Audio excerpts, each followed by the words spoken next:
Morning, it's me again, Nikong Moto Farm. Pasensya na Moto Farm dahil medyo matagal tayo hindi nakagawa ulit ng content ng video dahil busy po tayo sa trabaho. So ngayon Moto Farm, September 13, 2024, update po ulit natin yung review ng ating Re-Aim inverter welding machine 2-in-1. So ang ginagawa po natin ngayon sa Moto Farm, o kaya ang gagawin natin ngayon,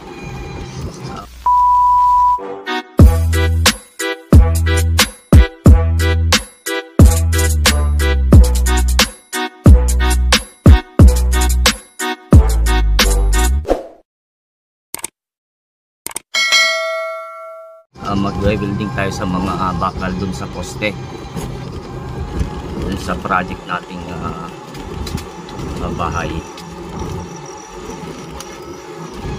Yun. Welding natin yung mga splicing nya, kasi yung iba medyo malayo yung pagitan nila, hindi masyadong nagdikit yung bakal. So yun yung mga welding natin ngayon. At yung nagawa ng ating 2-in-1 inverter Re-Aim ay marami na po siyang nagawa. Kumbaga kung tutuusin, kung ikukumpara natin sa presyo niya tsaka yung nagawa, sulit na kasi mura lang siya eh. Ngayon Moto Farm, plano natin palitan yung cable niya, kasi kadalasan sa cable niya nagkakaproblema, umiinit, umusok yung ground o kaya yung handle. So makikita nyo sa video mamaya, umuusok yung ground, kaya papalitan ko siya ng mas matabang cable. So sana pagka napalitan na natin, magiging okay na siya, hindi na siya masyadong iinit at hindi na masusunog yung kable niya. Ang kainaman, kahit nasa baba na lang siya, yung kable na lang yung dadalhin natin sa taas para mas komportable mag-welding. So yun Moto Farm, umpisa natin yung ating mag-welding.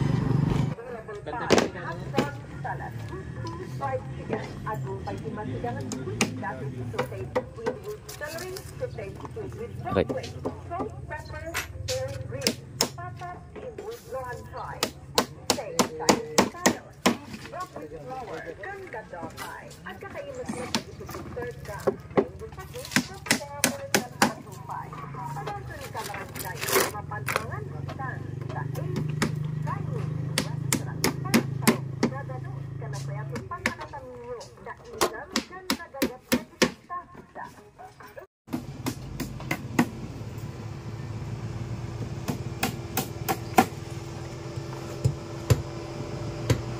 Ba tayo mag-steady naka 159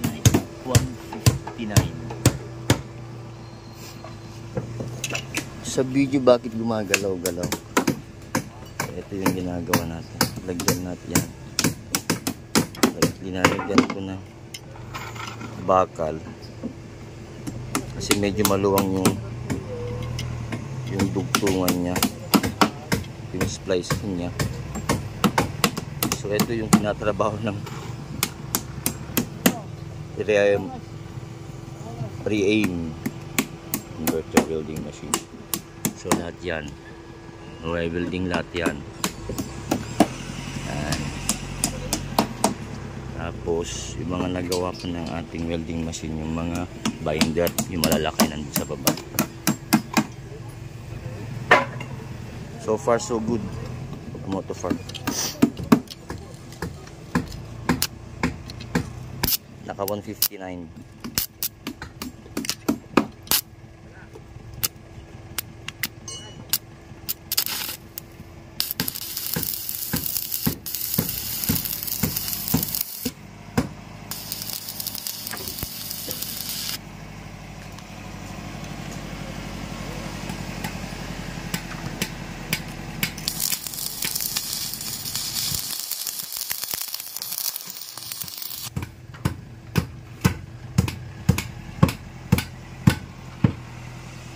Ayan.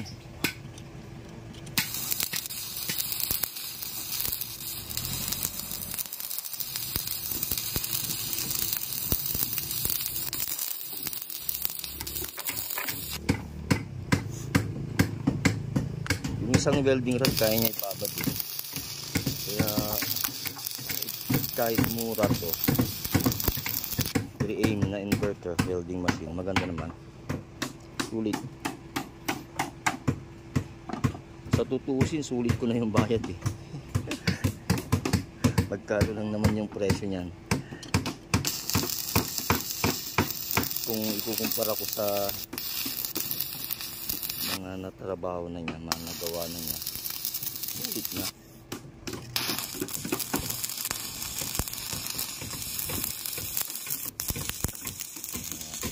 Tingnan nyo,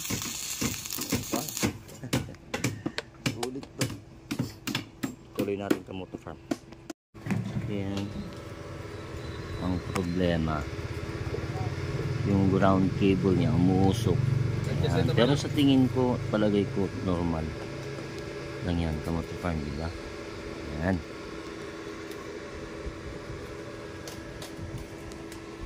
Magpapalit tayo mamaya kamote farm, magpabili tayo ng cable.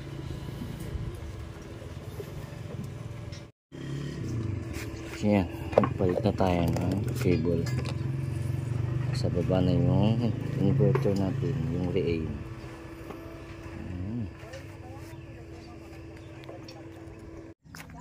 Yan, yung mga nalagyan na ng forma, ay natapos na nating na-welding yung mga yan. Saka yung iba hindi pa. So mayroon itong posteng 36 na piraso na poste. So lahat yan i-welding natin. So biruin mo yung paggamit ng tin ng re-aim welding inverter natin, eh talagang mapapalaban ulit. Masasagad siya, maghapon siyang gagamitin, kamote farm.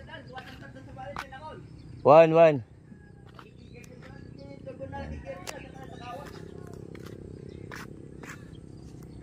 Marami na rin tayong nagawa dito kamote farm ng mga binder.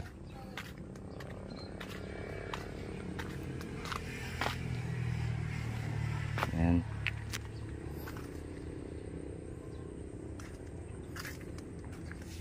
Oh. So so far so good kamote farm yung re-aim natin.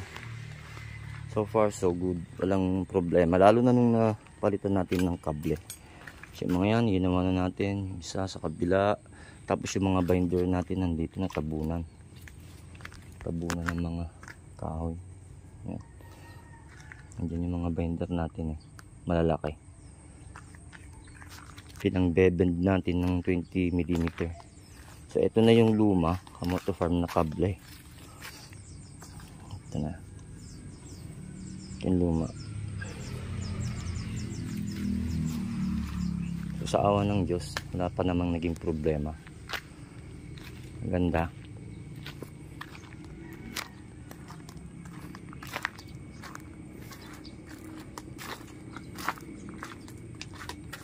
Ayan, kamote farm. Pwede na lang ulit natin mamaya.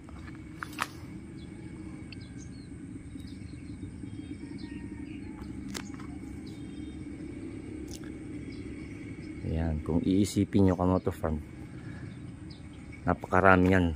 Talagang babad maghapon itong gagamitin yung re-aim. Baka hindi ko pa yan matatapos maghapon.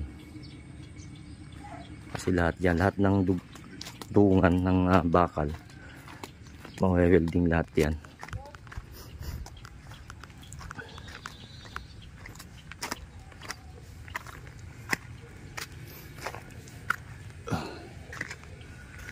Ito mga yan kamote farm, medyo malayo, kaya welding natin, lagyan natin ng bakal gaya ng napanood nyo sa video.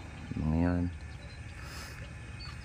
so lahat yan kamote farm. Ito sa taas, mag-welding lahat yan. So kayang kaya niya yung isang welding rod, kayang niya, kayang ibabad isang welding rod.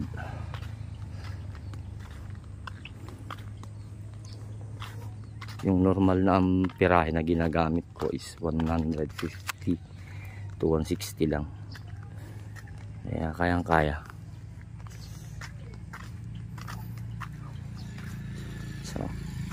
So yun, sa mga nagtatanong, ganun po kalupit yung reim. Kahit namumurahin lang, sulit naman eh, di ba? Sa mga nagawa na ng reim inverter welding machine ko 2-in-1, sulit ko na yung binayad ko dun. Napakamura lang naman, di ba? Motofarm. So ayun yung update natin ngayon, September 13, 2024, Kamoto Farm. So susunod ulit na project natin, Kamoto Farm. Sa susunod ulit na video natin, Kamoto Farm. It's me again, Miko Moto Farm, signing off. God bless us always. Bye.